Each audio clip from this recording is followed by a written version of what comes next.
న్యాచురల్గా పండే కాకరకాయ మనకు అడవిలో దొరుకుతుంది. ఇది ఆరోగ్యానికి ఎంతో మంచి చేస్తుంది. వీటిని మనం బోటి కూర వలె కట్ చేసుకోవాలి. వంట చేసుకుంటే చాలా టేస్టీగా మరియు ఆరోగ్యకరంగా ఉంటుంది. మీరు కట్ చేసేటప్పుడు బోటీలాగా వచ్చే విధంగా పొడుగ్గా కట్ చేసుకోవాలి. ఎందుకంటే మనకు శనగపప్పులో వేయడానికి ఈజీగా ఉంటుంది. శనగపప్పును మనం ముందుగా 50 గ్రాములు నానబెట్టి సైడ్కి పెట్టుకోవాలి. తర్వాత ఒక మీడియం సైజ్ ఆనియన్ కట్ చేసి సైడ్కి పెట్టుకోవాలి.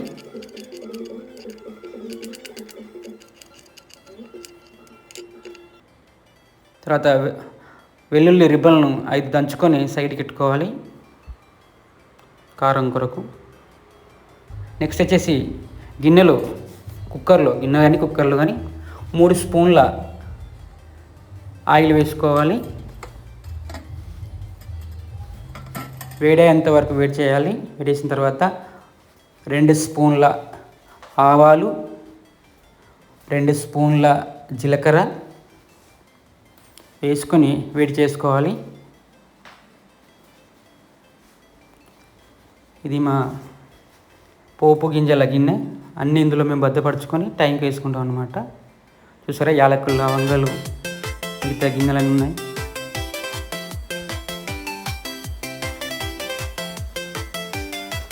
ఈ వేడైన తర్వాత ఒక బగారాకు కూడా అందులో వేయాలి. ఎందుకంటే మనకు మటన్ టేస్ట్ కోసం అవసరమైన వాళ్ళు బగారా, దాల్చిన చెక్క కూడా వేసుకోవచ్చు. మేము అది వేసుకుంటున్నాము. మీకు కావాల్సిన వాళ్ళు బగారా, షాజీరా కానీ ఏదైతే బగారా ఐటమ్స్ ఉంటాయో మటన్ చికెన్లు వేసుకున్నట్టు అవి వేసుకొని మీకు కావాల్సిన టేస్ట్ కోసం మీరు ట్రై చేయవచ్చు. మేము మాత్రం లవంగాలు, యాలకులు వేసిన తర్వాత అల్లం, ఈ వెల్లుల్లి రిబ్బలు ఏవైతే ఉన్నాయో అవి వేసుకున్నాం అన్నమాట.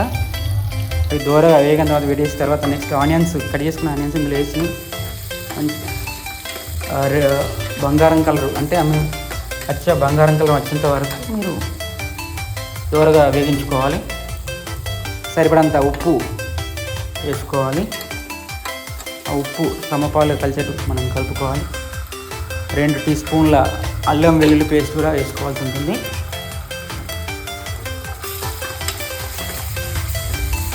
వేసిన తర్వాత అది కలిసేలా మంచిగా కలుపుకోవాలి. 2 కరివేపాకుల రిబ్బలు కూడా వేసుకొని కలుపుకోవాలి.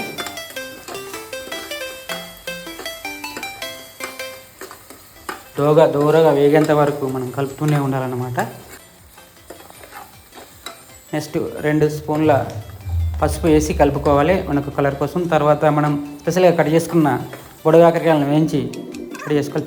మరి ఒక టమాటా కూడా వేస్తే మనకు పుల్లగా చేదును తక్కువ చేసి మనకు టేస్ట్ని ఇచ్చేయాలనుకునే ఒక టమాటా మనం ఇందులో వేసి మంచిగా కలుపుకోవాలి. తర్వాత మీరు 2 స్పూన్ల కారం వేసి సరిపడంతా, ఎక్కువైన వారు ఎక్కువ, తక్కువైన తర్వాత తక్కువ వేసుకోవాల్సి ఉంటుంది. కారం ముక్కలకు పట్టే విధంగా నెమ్మదిగా కలుపుతూ తర్వాత మనకు వాటర్ వేసుకోవాలి కొంత.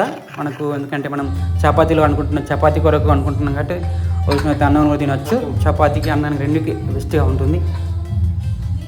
చూసారు కదా. ఇప్పుడు మనం దీనిపైన కుక్కర్ మూత పెట్టేసుకుందాం.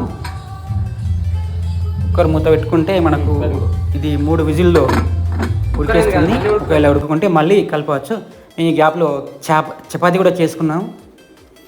మా ప్లానింగ్ ఏంటంటే చపాతీ, బోడకాకరకాయ కర్రీ అని. అందుకనే కర్రీ వండే టైంలోనే మనం చపాతీ కూడా చేసుకోవడం జరుగుతుంది. చూడండి, మూత తీసిన తర్వాత ఎలా ఉందో. వావ్, గుమగుమలాడుతుంది. ఒకసారి ఉడికిందా లేదో చెక్ చేసుకోవాలి మనం. ఎందుకంటే కొన్ని సందర్భాల్లో శనగపప్పు పైన ఉడికిన తర్వాత కావాల్సినంత కొత్తిమీర కట్ చేసి ఫినిషింగ్ టచ్ ఇవ్వాలి. దీంతో మనకు టేస్ట్ అదిరిపోద్ది. చూసారా ఎట్లా గుమగుమలాడుతుందో. మీరు చేసిన తర్వాత మీరు కూడా చెప్తారు ఈ వంటకం ఎలా ఉందనేది. చాలా స్పెషల్, అరుదుగా దొరికే ఈ సీజనల్గా దొరికే ఈ బోడకాకరకాయలు ఎంతో టేస్ట్ ఉంటాయి. వావ్, ఓ చూసారా, 2 చెంచాలు వేసుకుంటే నోరు ఊరిపోతుంది.